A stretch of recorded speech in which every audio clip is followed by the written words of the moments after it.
In this episode, we're going to look at the Mustool MT10, which is a graphical multimeter. It has the benefit of an oscilloscope as well as a multimeter in one unit. Now, you're going to hear me say things like, it's bad. And I'm only thinking to it in one dimension here. And I give it some thought, and I thought, you know what? Actually, it's not bad. This has a specific function and feature, and those in the specific industry, and you'll know who you are, will know what I'm talking about. I've got another oscilloscope multimeter to show you today. This one came from Banggood.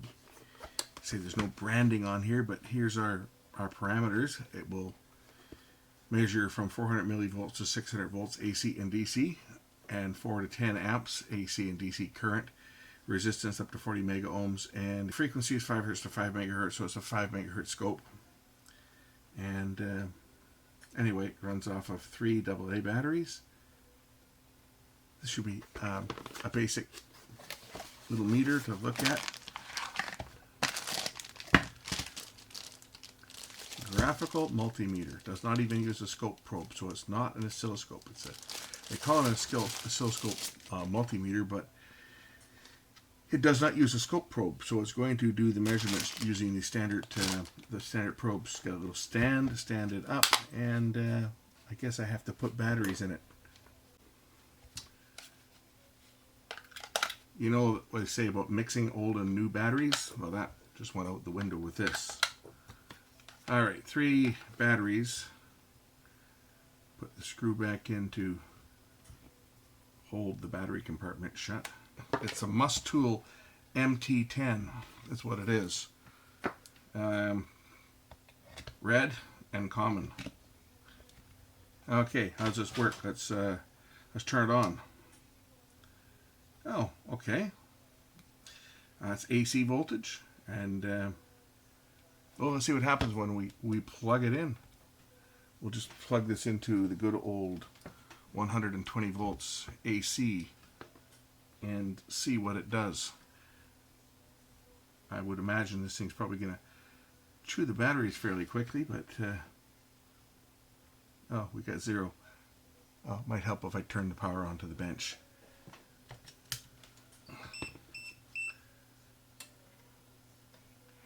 And it's telling me it's 117.5 volts, which is probably what the Variac is set for.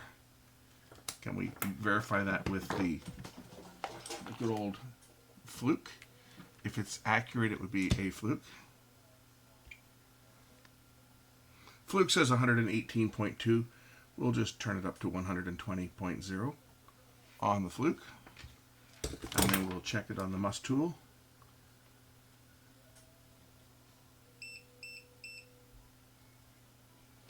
Close enough. 119.3. I don't know what these buttons do, but we'll push them and see what they do. What does it say here? It says, anyway, select. Oh, 60 hertz, okay. F4, what's it set for? From the 1000 volt range, so you can change your range here. 400 millivolt range, 4 volt range, 40 volt range, 400 volt range. You see this one will let you change your range.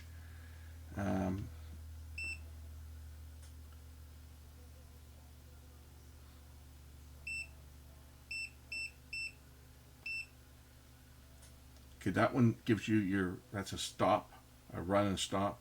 Gives you your min-max readings, it tells you here.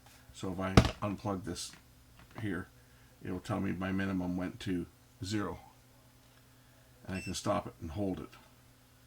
So that's what that does. Peak hold, it's called PH. The reason it's beeping is because the voltage is high. Now, somewhere on here we should be able to get the oscilloscope. I can press that one, press and hold. There we go. Got to press and hold. And now it's giving me my graphics, which is showing me right off the end of the scale.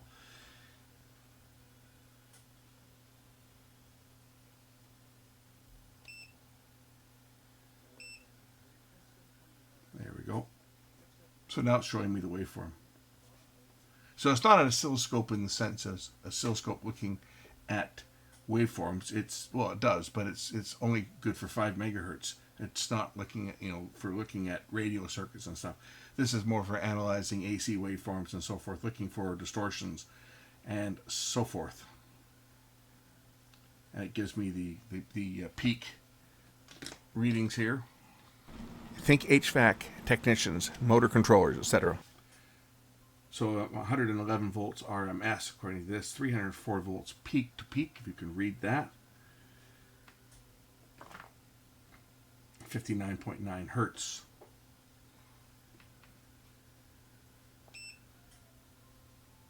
Times 1 and times 3. A unit like this is suited to an appliance service technician that needs to measure voltages to appliances and electric motors and compressors and fans and that type of stuff, dealing with run capacitors and so forth. And that is where this scope will come in real handy, looking for distortions in the waveform and looking at the actual quality of the waveform. It changes the range. So that's a measurement for AC. That's your waveform right there. And you press and hold the auto button again and it takes it back down to the voltage. Next reading over is DC volts. We can use the power supply for that. I'll give it 13.8 volts. 13.7 volts. Fluke meter confirms that the voltage is about that 13.77. We'll see. 13.8, 13.77, close enough. Close enough. Let's turn it up. Crank the power supply as high as it'll go. 32 volts. And the Fluke will also measure the same, I'm sure. There you go.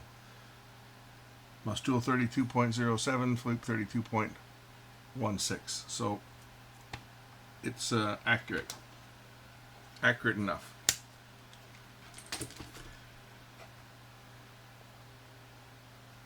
Again, we can do the same thing, peak hold.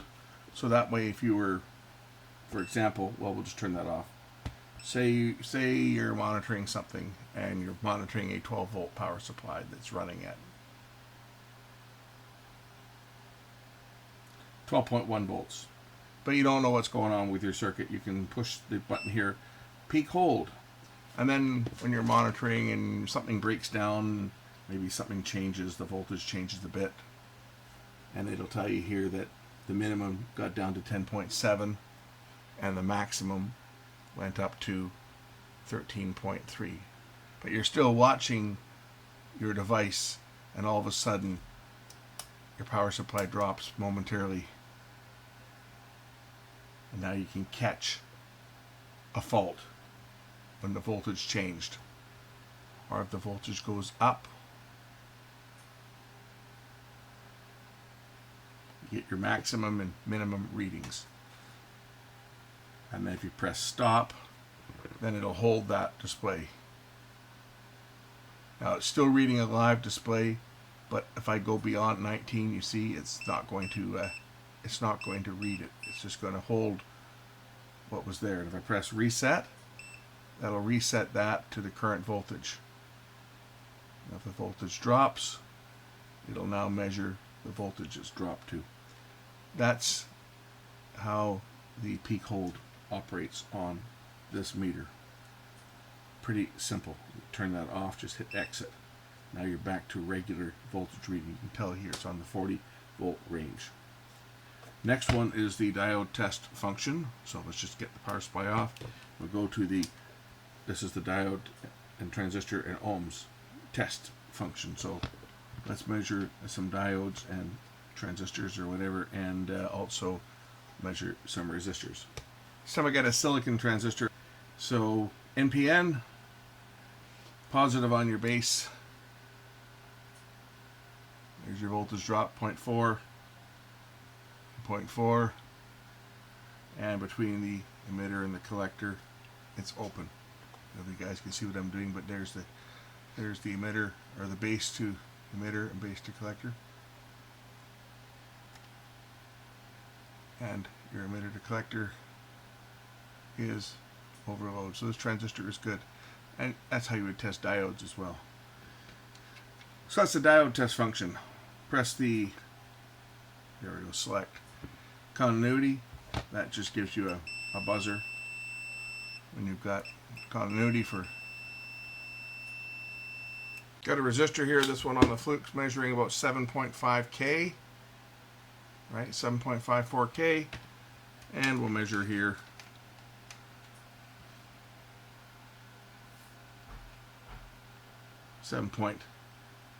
.54K, exactly the same as the fluke. This next one.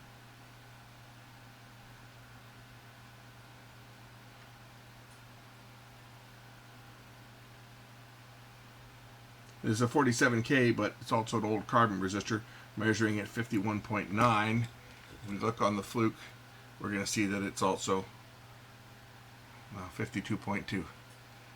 Because these old carbon resistors were just never that accurate. And here's another one. 9.2K.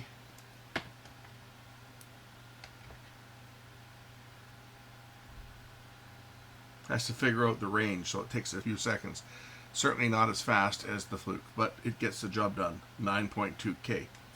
It also will measure capacitors, so that would be this measurement here. I've got some capacitors. We can test them, and you see then it's got a current reading as well.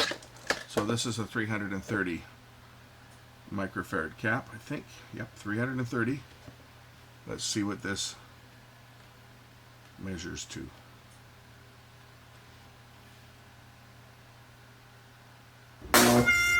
It's possible that I'm over the maximum. What is the maximum? Did I say that? Did it tell me the maximum capacitance? It may be over the maximum. What does it say here? 100 microfarads? Is that all it goes to? Really? Okay. 47. One that's not.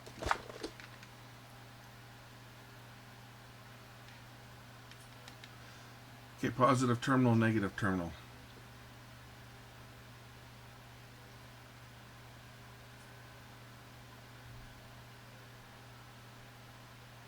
It's telling me this one is, call it 45, 44.94. Let's just see what the fluke says that this one is. Fluke measures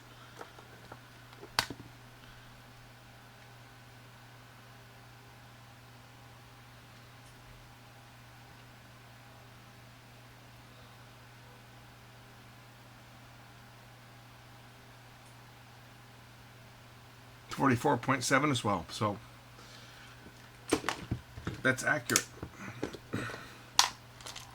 But it's only good to 100 microfarads, which means that it's not good. It's not good unless you're dealing with things that devices that don't have more than a 100 microfarad capacitor in it. And you know what that is, right?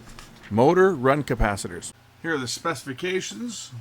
So DC voltage, 4 volt, 40, 400, and 600. Same with AC voltage as 440 and 400 volts and 600 volts. With the resolutions 1 volt on the 600 volt range.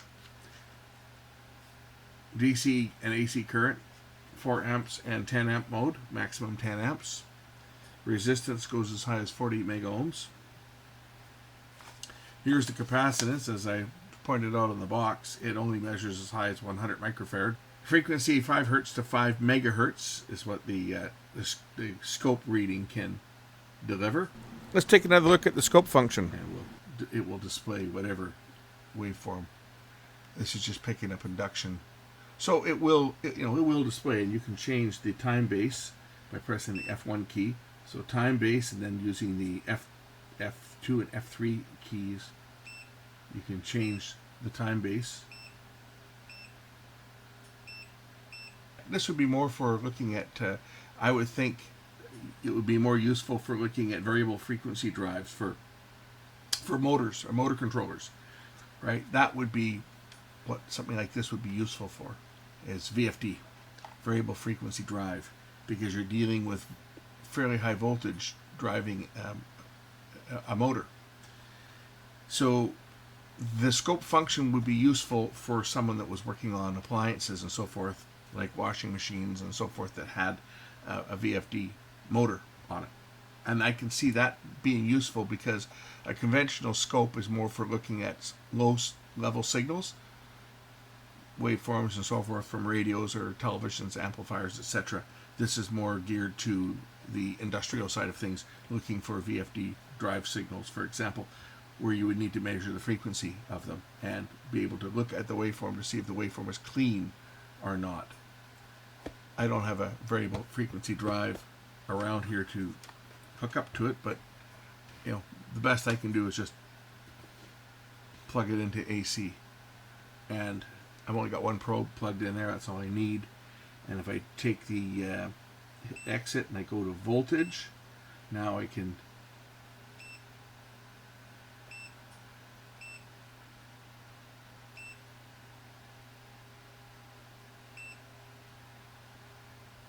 now, because I've only got one probe in here, I'm getting a lot of noise. If I touch the other one, I'm getting a lot of noise. If I put both probes in, I'll see a nice waveform. Just got to hit the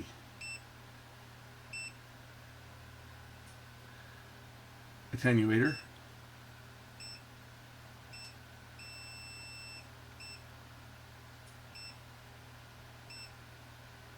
There we go. And it tells me the frequency. And it's giving me my voltage here. 312 volts peak to peak. Because it's 120 volts from baseline to positive, and it's another 120 volts to the negative side. But it's actually higher than that, because that's the average reading, right, for RMS. When you're looking at your peak to peak, it's giving me the reading here, 312 volts peak to peak. So for looking at motor drives, this would be very useful. A meter like this would be very useful for looking at motor drives, because it'll give you the frequency as well. And see, it's 112 volts RMS, roughly 312 volts peak to peak. So that works. Current measurement, we put it over to the current side of things, and I'm going to stuff this into my dim bulb tester in dim bulb mode, and we'll measure the current going through the dim bulb. You'll notice that if I short the two probes together, well, I can't short them, I got to take that off. Short the two probes together, my 100 watt light bulb will light up. So now if I take, so here we are, 120 volts, 120.7 volts. It's drawing 832 milliamps, 0.832 amps. And that's correct for a 100 watt light bulb running at 120 volts. If it was a 120 volt light bulb, then we would be drawing 1 amp. So 0.8 is, or 0.832 is correct. So it is measuring the correct amount of current. Just before I close off the video, I'm going to open the unit up, and we're going to take a look at the inner workings. So let me just grab the batteries out of it for now, and then the unit should pop apart. We'll just give this little unit a quick look at it before I close off the video. I'll put the link in the description. I think maybe for what it costs, you're probably getting a pretty good little unit based on what it's designed to do. This is more for hobbyists or electricians that are going to be looking at, as I say, variable frequency drive. It's a very basic unit, as you can see. Oh, there's really nothing to see in here, is there? The display is going to be connected up here. That'll be the connector going to the display. And, well, there's not a heck of a lot to see in this unit. Let's get a close-up. So it's based on an STM32F400. Is that what that says? Yeah. STM32F400. It's an ARM processor. And then it's got this custom chip over here, which is just coated in epoxy.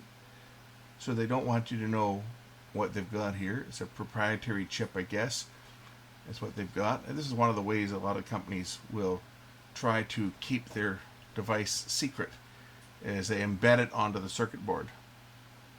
It looks like the board could have had a regular flat pack installed, but in this case it probably does have a flat pack, a smaller one under here, and then they've just gone ahead and put epoxy over it. More than likely that's all they've done, is they've just encapsulated a conventional chip like this. So that tells me it's probably a fairly common chip, an off-the-shelf chip, and they're doing this as a way to try to keep their design a little more secure. This is something that a lot of the companies have been doing for years. Some of them I've saw where they mill it down, right? They mill down the chip itself to remove the numbers, but other times they just encapsulate it in epoxy. And of course, if you try to take the epoxy off, I guess you could burn it off with acid, but a lot of times you destroy the chip below it. It's got a fuse over here. This is going to be for the that's for the 10 amp inputs. That'd be a 10 amp fuse, so that if you were drawing more than 10 amps, you're going to pop that fuse. There's the buzzer, and just basic SMD components. That's a quick look at the inside of this Mustool MT10A multimeter, or graphical multimeter. When I first looked at this, I didn't know what to expect, and certainly it's, as far as a multimeter for servicing electronics, you could do it if you weren't looking to measure capacitors. It doesn't, say, with that 100 microfarad limit on the capacitor tester, again, that screams, this is an electrician's multimeter. Someone doing HVAC service, for example. You're measuring capacitors for motors, run capacitors for motors, but they're not big capacitors. They're all relatively small. So for things like that, because most of those run capacitors are, 4.7 microfarad, 10 microfarad, 13, 14 microfarads. I don't think I've ever seen one more than about 20 microfarads for, a big compressor, for example. So for that, this is going to do the job just fine. And the graphical scope on here, showing you the waveform so you can measure and see what's going to your electric motor, is also a plus. So for that application, I would have to give it a pass. For servicing radios and amplifiers and TVs, there's a lot of choices out there. If you don't need the graphical use, this would be fine for testing transistors, diodes, resistors, and measuring voltages. Just keep in mind that the capacitor measurement is limited to 100 microfarads. It does have the graphical display, which is nice.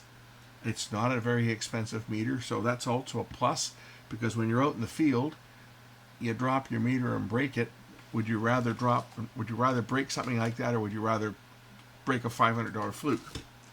Because that's what the flukes cost. They're expensive, and they're still not indestructible. If you dropped one off a roof, it's a good chance it's not going to work. So you got to look at it that way. This might look cheap, and it is inexpensive, but at the same time, if you break it, it's not a big deal. And buy another one. You break an expensive fluke, and it's going to hurt for a while. Anyway, that's it for this one. Links in the description. Thanks for watching. We'll catch you in the next one. Bye.